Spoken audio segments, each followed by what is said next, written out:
يومان حاسمان يسبقان عملية المصادقة على تعيينات ذوي المهن الصحية الساندة. قرابة 8000 متأهل يتنافسون في الاختبارات الإلكترونية التي انطلقت في جامعات البلاد كافة للحصول على وظيفة حكومية ضمن 4000 درجة وظيفية مخصصة لوزارة الصحة. اليوم وغدا تستكمل إجراءات الاختبار. المختبرين الآن يعرفون نتائجهم مباشرة بعد أن ينهي اختباره، تطلع لنا النتيجة من أصل 35 درجة.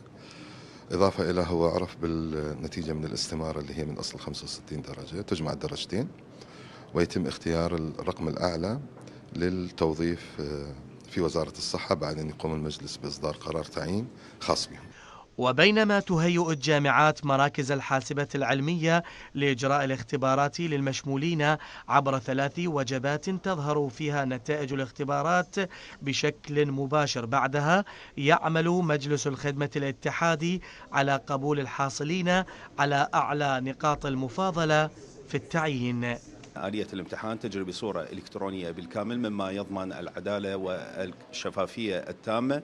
بالإضافة إلى ذلك هناك سبورة ذكية موجودة في كل مختبر يتم عرض النتائج أول بأول، وذلك لضمان الشفافية التامة. طبيعة الأسئلة أغلبها من المنهج وبعض منها من الذكاء والاختبارات الأخرى، رغم أنه أنا طالع احتياط، فيا ريت ينظرون بهذا الموضوع ويلقون حل للعلوميين. وبشكل متوازن تسير ملفات تعيين المتعاقدين في مؤسسات الدولة مع ملفات التعيين ضمن القوانين الخاصة، وهي في صدارة أولويات الحكومة لترصين ملف التوظيف وإنهاء معاناة تلك الشرائح.